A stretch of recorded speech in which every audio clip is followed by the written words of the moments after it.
Well, it looks like I might be live on Substack, and let's see here if I can go live on Substack. We sent a push notification to your subscribers that you are live. How about that? That's nice to see everything. Uh, I am not a technical wizard at any of this stuff, nor do I claim to be. I am a consultant that specializes in leadership. And particularly reinventing leadership to kind of get it ready for the future. So I am what you call, or what I call myself, is a leadership catalyst. And so I'm not here to educate leadership. I'm here to excite them about re-examining who they are and taking it to the next level because my God, we need it. We need leadership. And the worst way right now, I am watching this war that's being waged, and it's like watching Barney Fife trying to, from Mayberry RFD, trying to control the world, and it's amazing. It's just amazing. Um, Leadership is something that is difficult. It's real. It has a significant impact on people and a significant impact on humanity and society in general. It is the lifeblood of all organizations, whether you're talking macro, like governments and world order, or whether you're talking about a restaurant on Main Street America. Uh, you can tell the difference between poor leadership and good leadership simply by sitting there observing what's going on. So if I'm I'm wondering what we're going to have to do that with in the near future when Larry Ellison takes over all of the legacy media. Excuse me, here I have allergies, so I will be itching my nose every now and then. I live in Oklahoma, a deep red state. I'm not a red person. I'm not any political person for that matter. But the uh, Oklahoma is known for its allergy issues. Of course, there's no trees, there's no major shrubbery to block anything that blows around here. So when the wind blows, like it has been the last couple of days, uh, and you happen to be someone who suffers from allergies, then you suffer from allergies. But the knowing the people in Oklahoma, there's an interesting dynamic. You would call them red, I guess, conservative people, but I'm not sure they're at all happy with their selection of president or any of the people he's put on the board. Not sure they're happy with our senators and our Congress people. Um, if you there's a big difference if you talk to people who are into politics in Oklahoma and you talk to people who are just in to staying alive and living in Oklahoma. Right now, it's rated the lowest educational state in the country. It doesn't have a good crime rating. It's cost of living is probably less than most places, but that's because once you come out here and look around, it's kind of hard to want to come out here and live. There's no water anywhere, and what water you do find is natural. It's not clear water. It's red, murky water like the lakes. So it's one of those rare places. The people, the predominant thing about Oklahoma is oil and gas. And a lot of people work in that industry, and it provides a lot of opportunity for people. And I just did a post on my Substack on uh, oil and gas, and I consulted in that industry. I had the pleasure of consulting in it. What you find is you get to really see and understand the real people of Oklahoma. One of my best friends was in that business for years and years as an independent oil person, kind of like Billy Bob Thornton is. He's about that level, really. It was interesting. It's fun to watch that show, draw some of the parallels, but and some that aren't true. But uh, it is like all states. It has groups of people who care about each other and who are trying to survive and who are living on what they're fed by the people who run the state or run the politics of the state. And I think slowly but surely they're waking up to the fact that they've been, they definitely, at least the people I talk to on a regular basis, if you're talking to somebody who's here in Oklahoma, and when I talk to somebody, these are these are not people who are excited about what Trump is doing.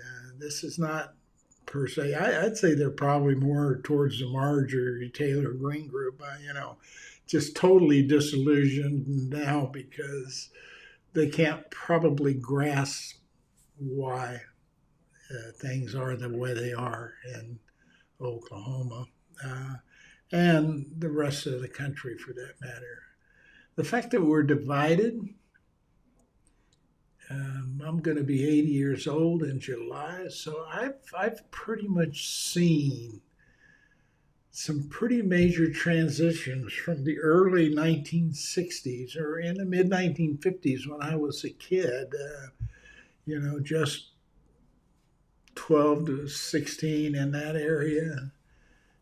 Things were so much simpler, so much more relaxed, so much safer than they are now. Of course, I've seen us go through the flower days, hippie days, and the transition through the 60s and into the 70s. But I've also had an opportunity, having been in business since the early 70s, I've seen all of that transition, before there were computers, before there were anything thought about being a cell phone or smartphone, and now they call them. We didn't have those. People were talking to people. They weren't talking via what we're doing here now. You would be sitting at a coffee shop or a diner or McDonald's early in the morning with a bunch of people where you have coffee and you just kind of get to know each other and things in common you start sharing and talking about what you can do and also complaining about everything. But the idea is you were complaining to someone sitting across from you. And it was a pretty consistent someone. I mean, you weren't talking to thousands and thousands of people.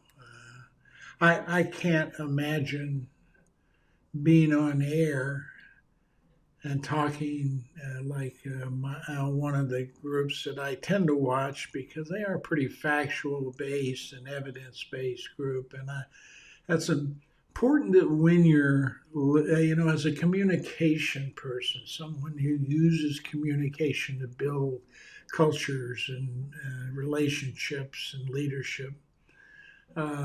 It's important you learn to differentiate the facts from the bullshit, you know.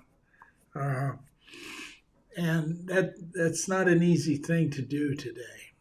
It's not an easy thing to do today because we have people now controlling what we used to trust as the people who were tasked with making sure things were factual and honest.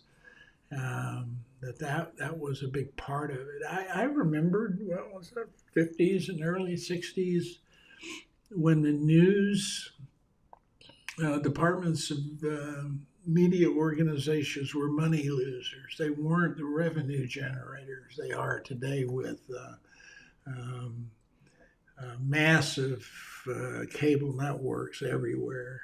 There were only like three, I think, major news television stations that people watch. They listen to radio, which has kind of fallen off to the wayside too.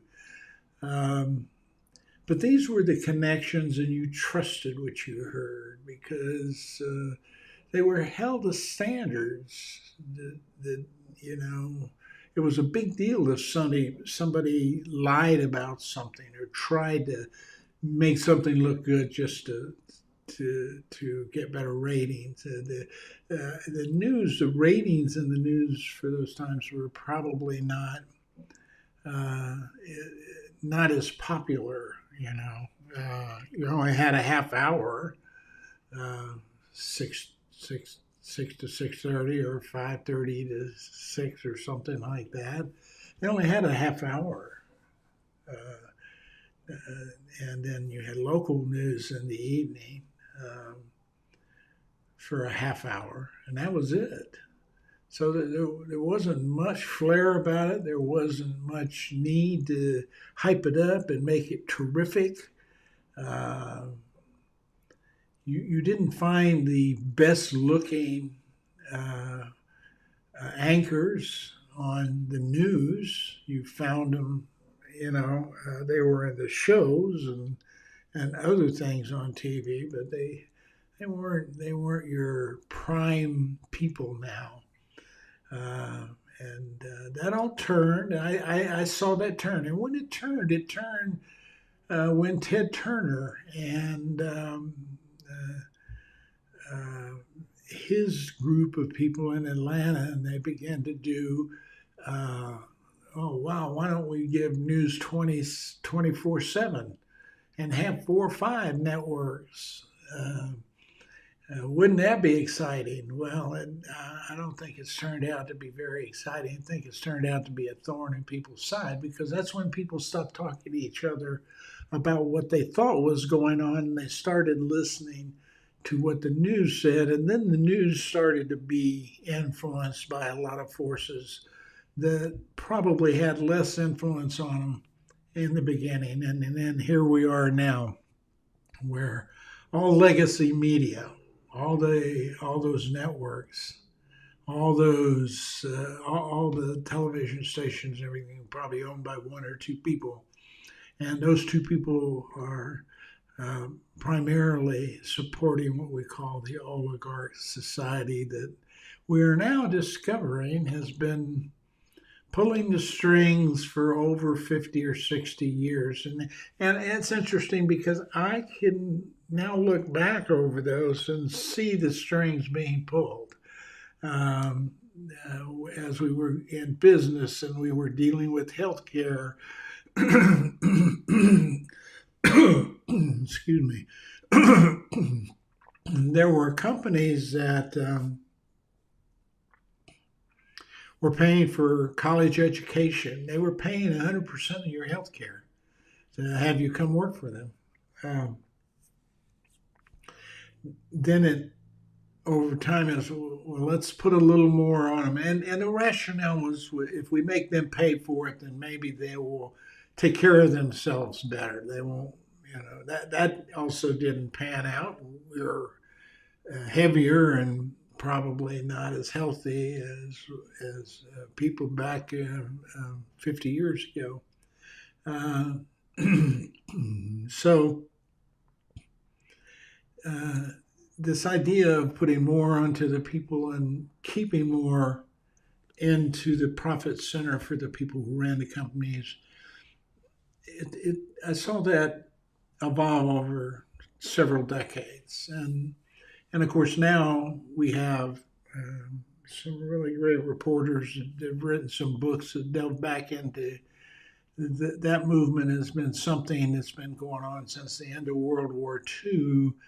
A small group of people wanting to control that inside the United States, primarily just for the wealth, but also to reduce the regulation, to be able to do what they wanted to do.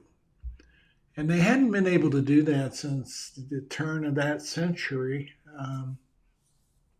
where in the early 1900s, late 1890s, early 1900s, they went through that whole, passing laws to protect people's safety at work and not working kids under 16 years of age, and all of those laws that came about to help the worker, protect the worker against companies abusing them and using them, basically, is what it amounted to.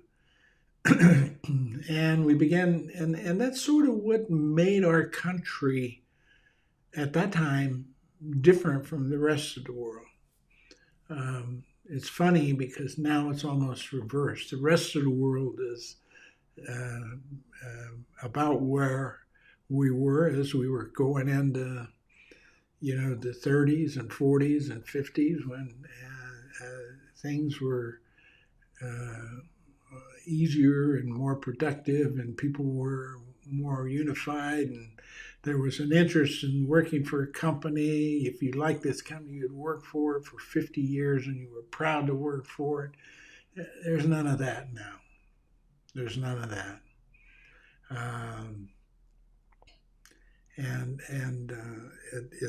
It's all, now I'm working for I think the attitude of the youth today, and I don't know that I can blame them, is basically why?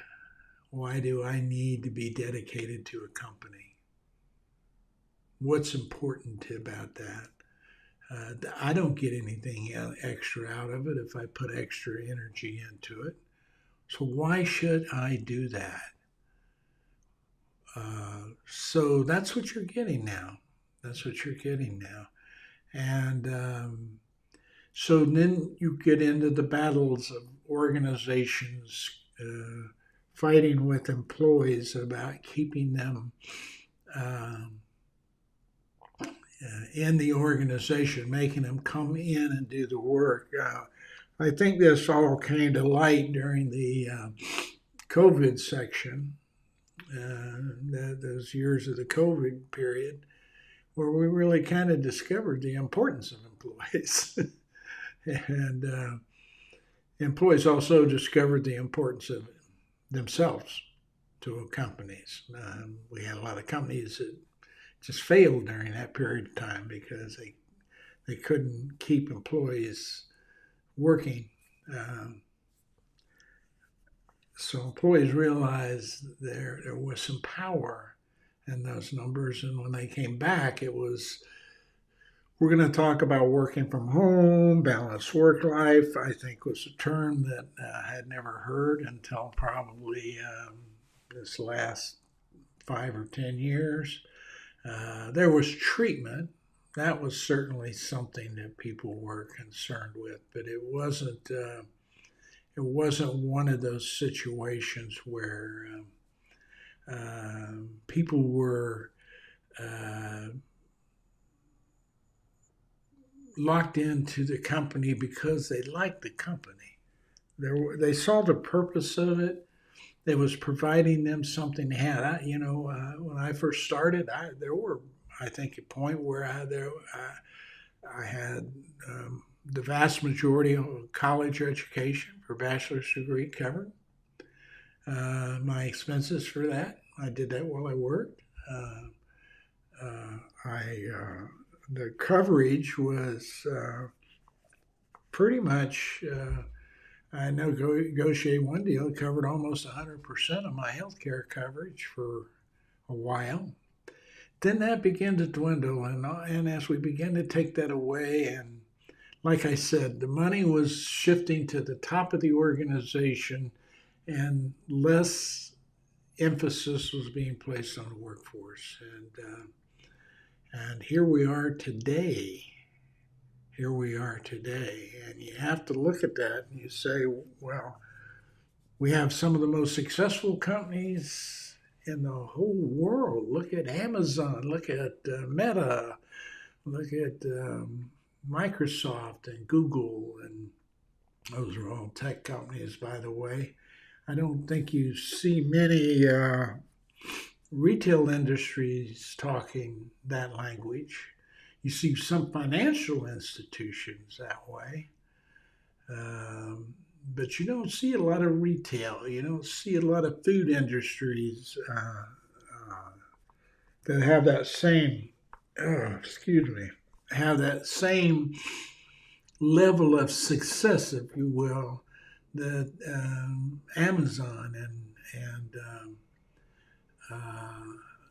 the high tech groups have. So most of this is in the tech industry, and they don't employ the vast majority of people in the world.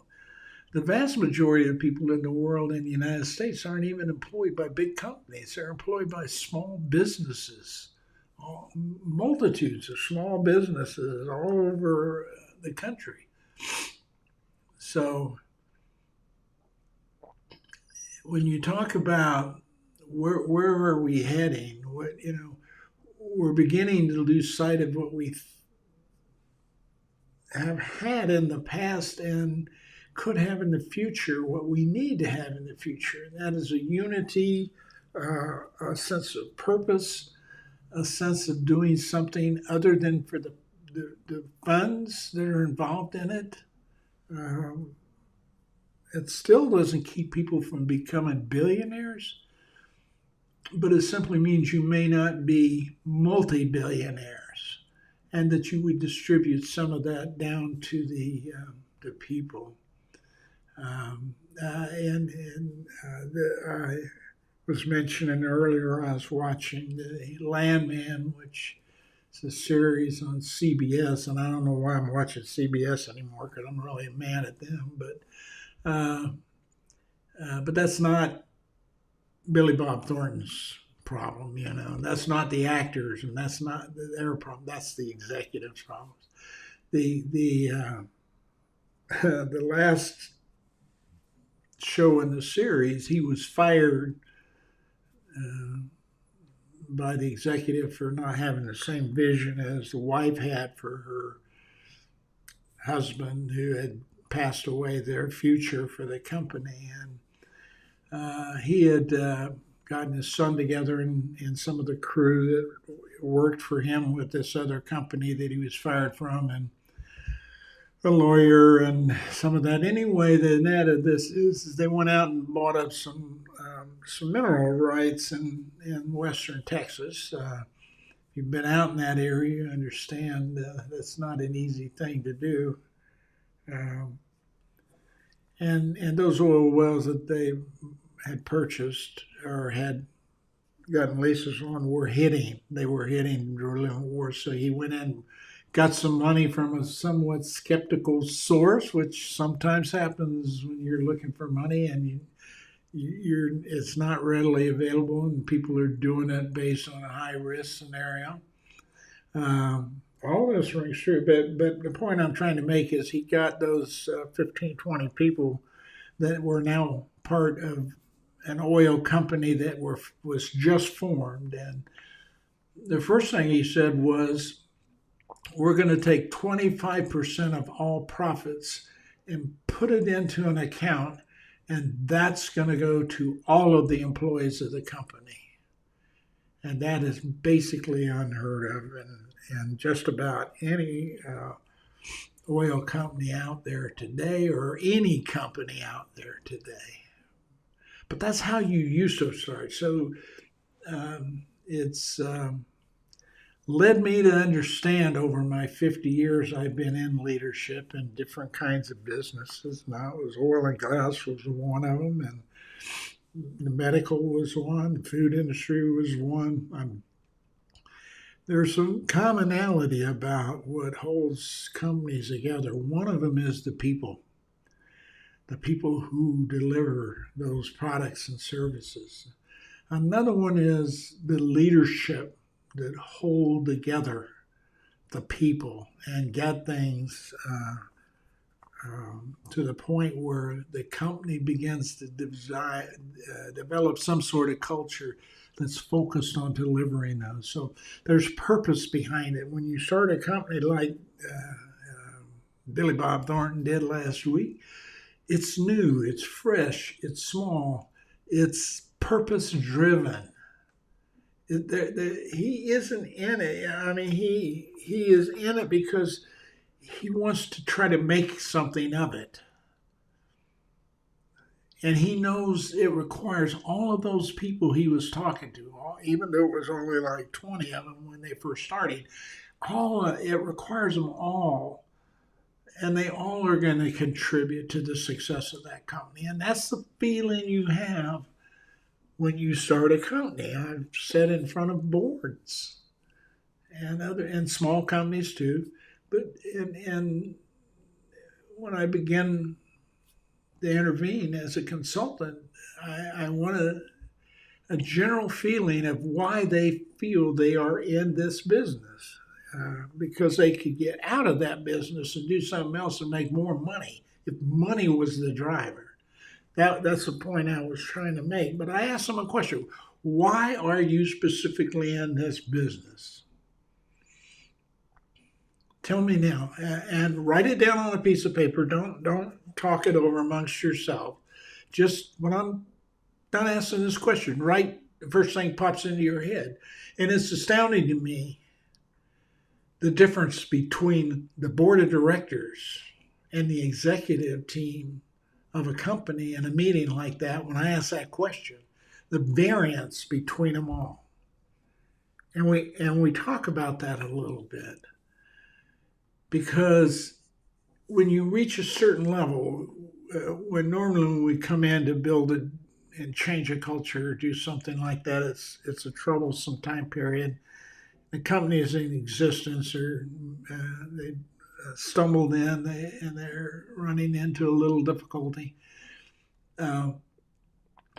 It's at that point, there is a point at which they get so big, their purpose has dissolved, and it's evolved into something else that is more centered on very few people. It's about making money. Satisfying shareholder equity is the term, we're in business to provide, our investors the shareholder equity they deserve for investing in us. What they fail to tell me is that when that shareholder invests in them and gives them the money, that group of executives, the C-suite team, so to speak, they get the money. It's not dawning on them, usually, that the way that money is used and going to grow to deliver their shareholder equity is by all of the people, again, delivering the product, having that excitement or that energy to take that organization and reinvent it, if you will. This is why I say I'm a leader or catalyst, to get those leaders excited about reinventing the whole thing and getting it going again, like it was when we first started. And that's when they hire McKinsey or the Big Four consulting firm to come in and help those people kind of see and regain that excitement and energy behind it. Of course, the dilemma is they've already bumped into failure just before they got this infusion of money and investment, and so the people aren't real excited anymore. They're really kind of pissed off, to be honest with you, and that's when you bring in a Vic or somebody else who specializes in working with leadership and looking at cultures and reestablishing cultures and trying to build a community, if you will, back to the organization that, again, has a sense of purpose and direction. Sometimes we're successful, sometimes we're not. And most of it depends on the leadership of that C-suite, but it also depends on the leadership throughout the organization. If that has been poisoned to the point of being repairable, it is extremely difficult to get the employees. It's virtually always possible if the middle leadership in that group, these are the people that today we're saying we don't need. You can replace them with robots and flatten the organization. I remember them trying this in the 1990s. I don't know if anybody is doing that today who lived back in the 1990s, but the big deal was we're going to flatten the organization. We're going to give the employees a lot more authority to do the things and that they can do on their own. They can make a call on their own. They don't have to go through several layers of leadership to make this happen. And we're going to do this. And so they just arbitrarily began to cut middle management out and put and tell these employees they had the responsibility. Well, of course, the first thing some of these employees asked was, so some of that money that you're saving by cutting those guys out, is that coming to us to take on this additional responsibility? The answer was no. Oh no, that's not the purpose. You're getting more responsibility. You can, make your own decision about this. That's what you said you wanted. That's not exactly what they said they wanted, but anyway, we're still, if you go back, and let's see, that's 1990, so we're going back 15, 20 years now. And what kind of organizations do we have today? Pyramids, hierarchically structured organizations, just like we had before we went into flattening the organization. So what are we doing today? Well, we'll use robots to flatten the organization. I don't know that that's going to work either. It's a different dynamic, a different principle, a different thought process. I think they're going into it the same way they went into the 1990s. They're not thinking about it. It's just, oh, we can save money quickly. Boom, do it. There. And I remember one of my mentors, a guy I contracted with as a consultant. I just contracted out as an independent consultant. And bigger projects, I worked for somebody else as their consultant.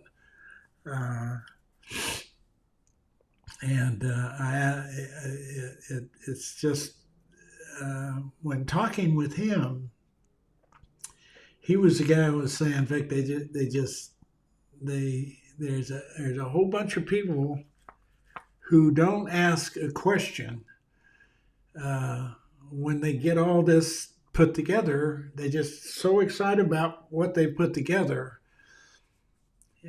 So we kind of decided when we were doing strategy sessions on Friday afternoon at 1 or 2 o'clock in the afternoon. If you've been in these meetings before, if you're an executive or business person, Friday noon, check. I've been there for 4 days putting this strategy together. noon. My suitcases are in the back room. We checked out of the hotel. Everything's ready to go. And we're just kind of wrapping it up this last hour or two right after lunch. And flights are that afternoon and things are great. And Vic comes in and says, this is really, you guys are really done a lot of hard work. Do you feel good about it? Yeah, we do. And I'd look at him and I'd say, okay, I just want you to do me one last favor. 20 more minutes of work. And yeah. Look, it's brainstorming work. Oh, okay, we can do the brainstorming stuff. Great, that's all I want you to do. Okay, and they go, all right, what is it? And I said, all right, so you got all your flip charts around and all that. I'll clean that up later after you leave. So you won't have to worry about it. You can get out of here, all right? Yeah, okay. So all I want you to do is answer one question. And I want you to brainstorm. Now, I don't want you to solve it. I just want you to brainstorm all the potential from this one question. They were getting real excited and their eyes were getting bigger. And this was going to be the finale, the cap on it all. And my question is, what could fuck this whole thing up? Oh my God, it was like, boom, the whole air jumped out of them. I said, you got 20 minutes if you want to go home. So they all started working on it. And they started with the fever pitch, because they wanted to get out of there. Coming up with, I don't know, walls and walls of potential things that could screw up everything that they had spent a week planning. And this is the one thing that you don't do at the end of those really, arduous days. You don't want to say to somebody, you've planned something, but you've planned something that can be screwed up easy.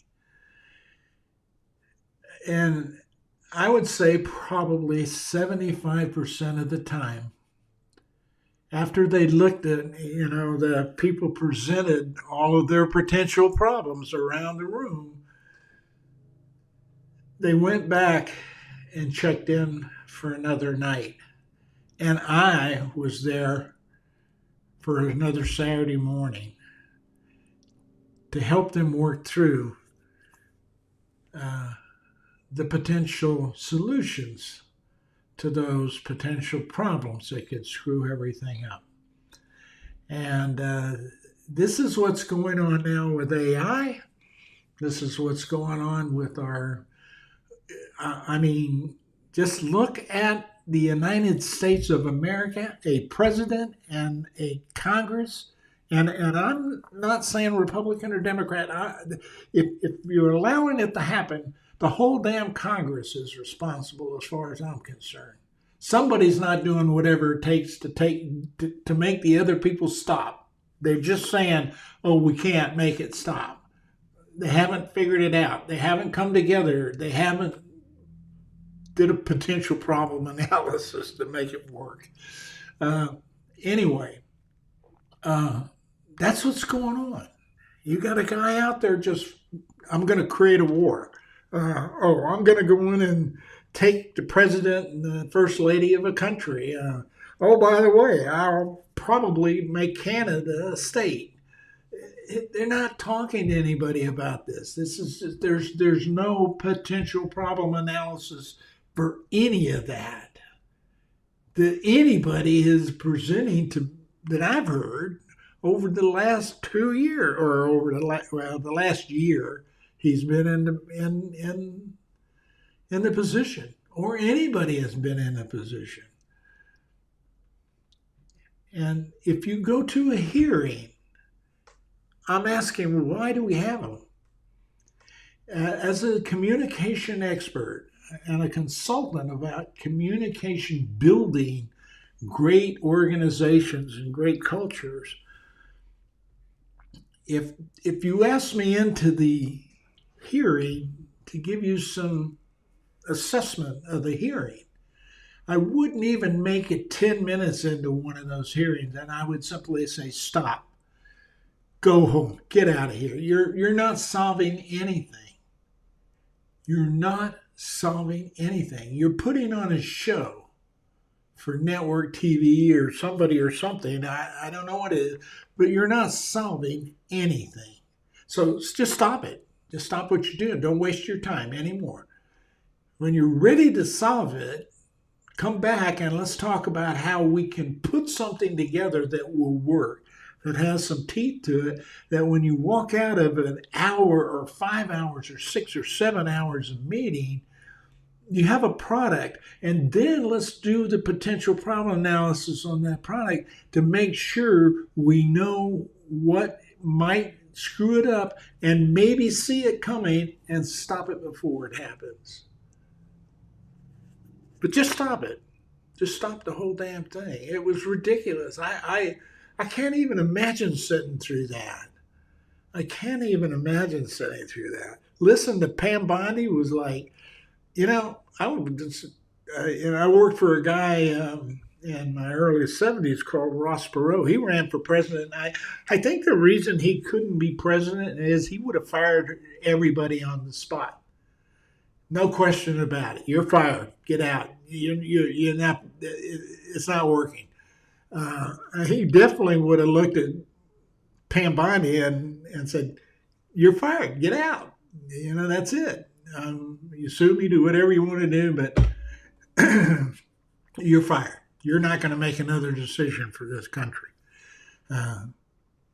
And he would look at anybody else and say, "Now, is there anybody else in here who doubts with the fact that I will fire you and send you home if you don't start performing?" That's how it would work. I remember sitting in the thing. I was struggling as a young recruiter coming out of the special forces in the military. I was a young recruiter, and he had come to Atlanta where I was recruiting in the southeastern United States. And he said, "Vic, it looks like you're struggling a little bit." I said, "Yeah, I am." His name was Ross Perot. This was EDS back in the early 70s. And I said, "Yes, sir, I was. I am." He said, "Would you like to talk about it?" I said, "Yeah, I would." And that was, wow, Ross Perot's going to sit down with me, a young fledgling recruiter in his business just coming in. And we got in the corner, and he didn't sit across from me. He just sat, like, we both sat on the corner of a meeting table, and he said, "So tell me a little bit about your problem." So I began to explain what I thought the problem was and where I was struggling and why. And he just looked at me and he goes, "Well, you can either do something about that or you can just leave." And he got up and walked out. And that was it. That was it. I was absolutely devastated. I was devastated. But he knew something about me that I didn't know about myself at that time. That self-pity was eating away at my ability to achieve what I could achieve. He knew I could achieve it. He knew what I was doing was excusing that out. And he just left. And 6 months later, I met with him in Dallas when he was building his new headquarters. We had barbecue in his house in the yard, and there were, at that time, recruiters. There were only a few of us, so we were a pretty unique group in the company. And we were having a party in his backyard with him and some of his executives and everything. And he came over at me and he said, "I see your numbers are up." And I went, "Really? You noticed that?" And he said, Yeah, I did. And he said, "I knew you could do it." And it's that kind of leadership you're looking for. He wasn't going to let me fail, I don't think. I don't think it was that I would even fail. But he knew I needed to dig deep in myself to bring this out. And sometimes we lose that coaching capability when we got locked into a system or something that we just feel like we have to sell or market to make it happen. When in reality, it was just simply telling me to get my damn act together and stop feeling sorry for myself and giving me no other alternative. other than to change or just be unsuccessful. And it was my choice. He wasn't going to fire me. And I'll never forget that one piece of advice. People call that tough love. It really wasn't tough love coaching and stuff like that. It was reality. It was faith in somebody. He took a gamble. He didn't fire me on the spot, and he could have easily have fired me on the spot. Um, and then I became one of the top recruiters in EDS for that year, um, and then left and went on and did something bigger, and I've been doing that ever since. Um, but the idea here is to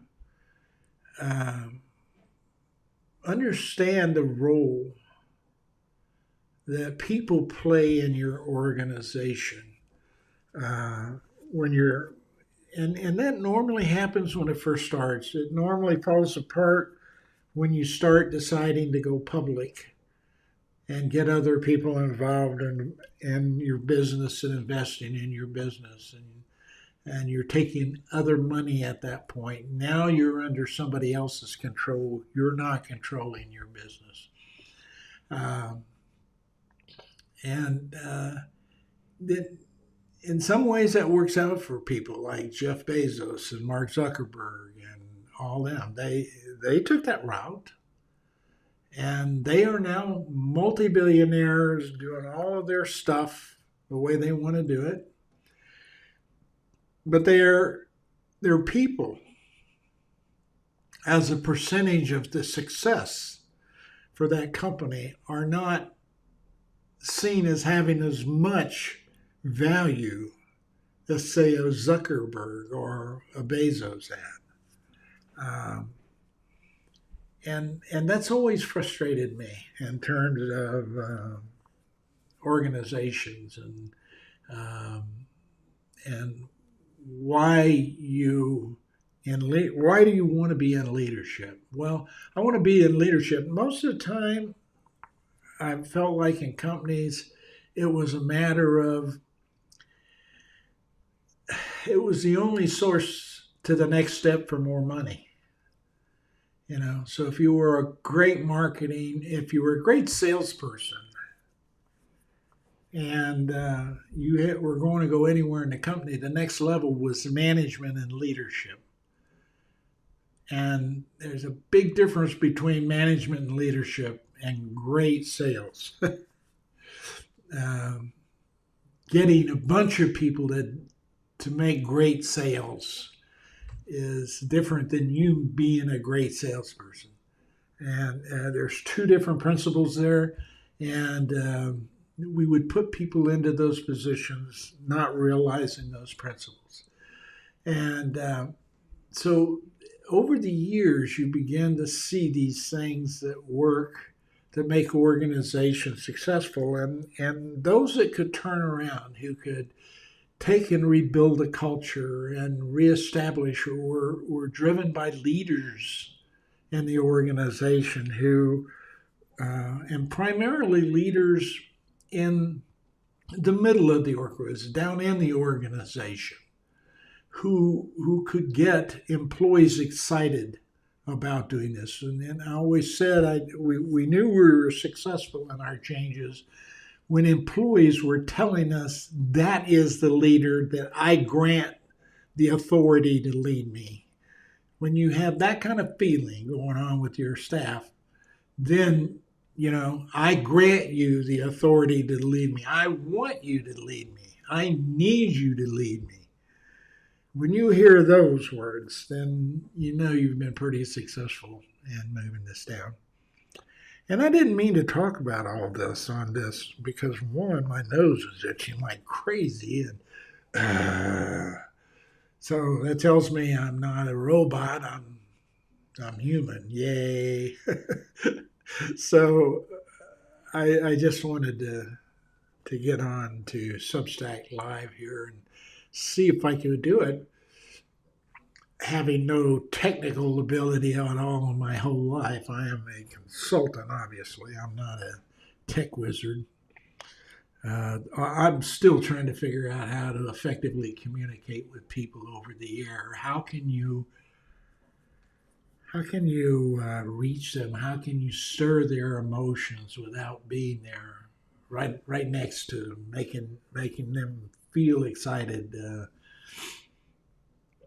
When I first started early in my career, for those of you who want to hit a tip out of it, if you get anything, here's a tip. I started my career, I was building high performance teams. I was working in team building. Kind of natural, having spent 6 or 7 years in Special Forces. That's a highly effective operating team.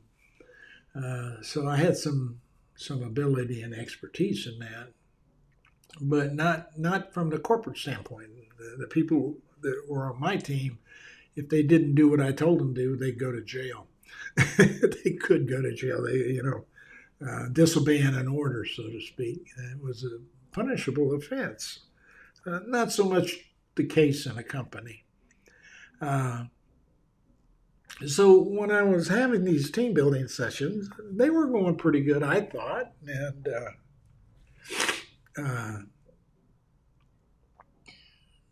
so at the end of the day, I left the company, and there was a restaurant that had a nice little lounge, and it was the good ambiance, good food, all that. And I was going to go over there. I normally would take the evening and just kind of go through my notes and get ready for the next day, but kind of assess where we were. And I have a model that I use to do that. And so I would do that over a drink and dinner. So this one day, there was this restaurant, and I went in, and they were pretty full. And I said, well, I don't want to take a four top or something like that. I'm just here by myself. So they said, well, you can eat in the bar if you want. And I said, okay. So I went in the bar, and I was sitting there. I didn't even look up. I just kind of come in, sat down, started pulling my notes out, waiting, got a drink. I like Manhattans. It says so right here on my hat. Manhattan, please. So I was sitting there having my first Manhattan. I normally have two, and then I quit. And one before and one with dinner, and then I go. Yeah, it helps me kind of sleep at night. I don't know why, but it does. Probably nothing scientific about that. I was sitting there, and so there's a group of employees or a group of people over at the bar. I couldn't even tell they were employees at the time. Wasn't paying attention. One of them came over and said, "Hi, you remember me?" And I said, "Oh yeah, you're in the team. How you doing?" And they said, "Great." They said, "We'd like to come over. How do you feel about us joining you? Are you with someone, or would we be interrupting you?" And I went, "No, no, come on." I said, so there were like 5 of them. I think we had a total of 8 in the team. There were 5 of them. So we sit down there at the table, and this happened to be just west of the office, about 2 blocks. And they got into discussing. They said, "We'd like to talk to you, but we want to kind of set some boundaries." And I said, "Well, what do you mean?" They said, "We don't want you to share anything you hear." And I said, "You're putting me in a pretty interesting dilemma here." They said, "Yeah, but And I said, "Well, if it'll help you become a team, okay, I'll honor that." And there was just an unbelievable release of honesty, and I kind of got a feeling from the assessment I did that was what was there, but that just validated it all. There was a lot of things going on, and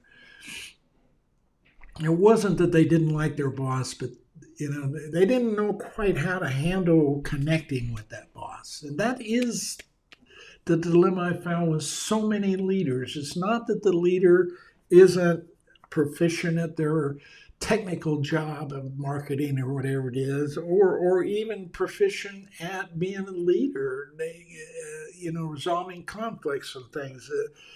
But there are things about them that don't allow them to connect with the employees in a way where they are trusting and feeling comfortable with them. And when I started going through and listening to them and asking a few probing questions, it began to be clear to me that it wasn't the leader's lack of skill or knowledge or experience. It was their ability to communicate and connect with them in a way that they felt comfortable and open enough to relate and get the communication flow going that they needed to get to the points they needed to get. That's what was creating their barrier. It wasn't that they couldn't be a team. It was they had problem connecting. And so, God, I went back to my room after I met with him. I said, holy crap, everything I'm doing, this isn't even heading in the right direction. So I went back the next day and I said, I'm going to at least throw something on the table. I want you to just tell me how you feel about what I'm going to say, and then let's go forward. And I said, all the things I'm about to cover here in the next 2 days that we have remaining is not going to, I don't think it's going to help you. So I need you to, right now, just kind of sit down with me and tell me what you think you need me to help you. And now I said, now, leader, I want you to come with me and I want to have a discussion with you. I want to talk to you about something that I need to get a sense of how you feel about it. And you guys work on this over here and we'll come back and meet with you. And they said, okay. So I went and sat down with this leader and I said, how comfortable do you feel about relating with your people? And it ended up the leader goes, it's funny you ask. I don't know. Lately, I just haven't been feeling like we were connecting. They're missing things, a lot of mistakes, there's a lot of unrest. And I said, yeah, I'm thinking I'm feeling that too. And I said, well, how do we deal with this? And he says, I don't know. I really don't really understand what I need to do to get to them. And so we talked about the whole emotional, and at that time it wasn't emotional intelligence because nobody had even brought that word up, even in universities. This was back in, I don't know, late 1980s, early 1990s. That didn't even start coming up until the middle of the 1990s and into the early 2000s. But we talked about that stuff, compassion and the importance of empathy and trying to understand or feel what they are feeling and why they're feeling and how to get that done. And so, as we went through a series of discussions, I went through a series of questions. I won't go through this with you, but we came up with some of what he perceives were the strengths, obviously. I guess you could call it a SWOT kind of thing, but it wasn't SWOT. It was kind of highly specialized and personal. And we come up with some ideas and thoughts. So we're going to write them down. I says, okay, I want you to present these to your employees. So talk to me about what you want to say to them, like I am one of them. So we rehearsed that a few times. In the meantime, I went in at the break, and I would sit down with the employees. So where are you guys? And they said, well, we kind of got this list of things that we need to discuss with him about that frustrate us and that would trouble us, but we don't want to hurt his feelings and we don't want him to get upset and all of that. And so I said, well, this is that connection thing. Okay, so let's talk about how can we make that work? And so we discussed all of those principles and concepts a little bit. And I said, take these 2 or 3 things here I've given you. Go put together who is going to present this. Who's most likely the person he wants to listen to or hear? And you guys make that decision. And when we come back in here in about an hour or two, you're going to make that decision. He's not going to be able to say anything. He's just going to listen to you. Okay? But the rule is he's going to do the same thing with you. And then they were a little hesitant. And then they said, well, okay. We did that process. And it was astounding. The honesty and the purity of what was laid on the table relative to emotions and feelings and what was right to come together that made you feel good about discussing it. And the elimination of the fear of having a discussion that wasn't comfortable, that wasn't, it laid you bare, so to speak. And you were vulnerable. But you were okay with it because you didn't feel threatened. All of that came out. Now, keep in mind, this all began with that discussion over dinner. Okay? This is nothing that was planned in the whole. I mean, I went off script from the consulting specification, so to speak, the program we lined out we were going to do with everybody. We weren't even close to that. And when we came back and had that one big meeting, and this is a tough meeting to have, so I don't recommend people do this unless they have some background in how to do that. But that cohesion that came out of that just turned that whole team around. We didn't have to do any more team building. That was it. We were done. They were a team. You couldn't separate them if you wanted to. There was crying. There was hugging. There were all the things you weren't supposed to do in a company because, you're not supposed to touch employees. None of that. It was all together. It was all together. When I went, I think it was a week later, I was working on another project, and the CEO of the company made a trip down a few flights, which they do rarely, but he came down. He goes, what the hell did you do? And I went, uh-oh. I'm in trouble. See, that's exactly how you feel when he didn't come in and say, I'd like to talk to you about what you did. He said, what the hell did you do? So I'm going, I don't know. He goes, I've never seen this group this good before. And is that then it was okay, I could relax, But that's the tendency leaders have is, their first statement out of their mouth is, what the hell did you do? I'm going, oh, shit.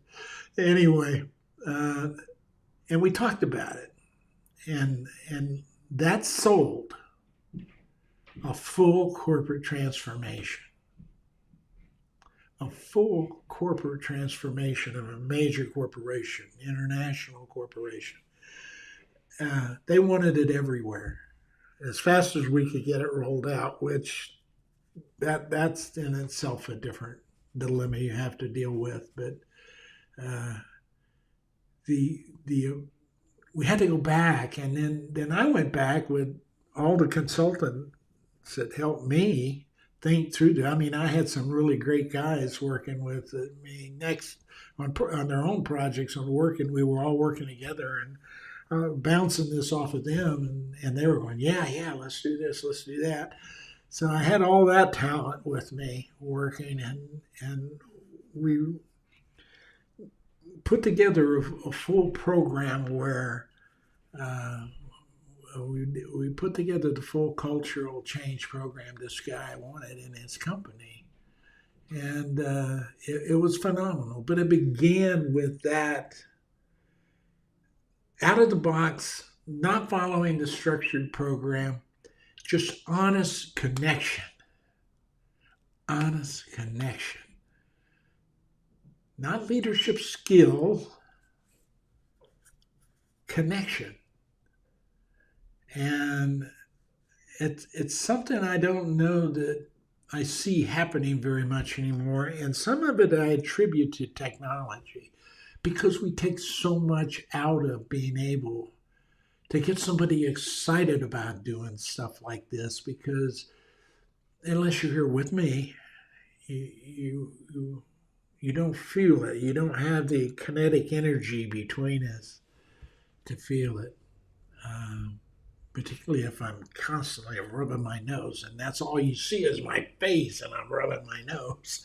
I might get away with it if I'm back away from me or something. I apologize so much for this, but I can't help it. I don't remember ever ordering this up when I was ordered up. I put my request in to be born. I don't remember ever ordering having allergies as part of that, but I have them. So that's why I don't apologize for stuff that I can't control. I apologize for having to do what I have to do to relieve it, because it's not fun for you to watch. But I thought you might enjoy a few stories of real life connectivity, because my God, we are losing it. We are not doing this. Don't push people away. Don't judge people who have possibly, at least in your mind, made mistakes of judgment. Know that they might be able to change, but when you judge, you push them a farther away. That connection keeps getting farther and farther and farther and farther away from you. The more you criticize, the more you judge. If you make fun of people, in other words, you isolate them out. And this is one of the things you can do with technology. You can find somebody in a crowd of 12,000 people, and you can interview a person who you've kind of isolated. I think this person's going to, when I ask them a question, they're not going to know the answer. They're going to give me some dumb answer that, it's going to be absolutely hilarious on television. And that's somebody's mother, it's somebody's grandmother, or father, or brother, or cousin.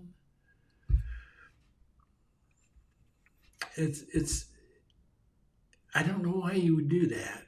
Why do you make fun of people? If they're not making the right decision, I understand that frustrates you. But there are other alternatives that kind of bring us together versus isolate us from each other. And it's called connectivity. It's called connection. It's called interpersonal communication. That's what I specialize in. That's what we need to work on in this country. And I'm going to leave you with that. Have a good evening.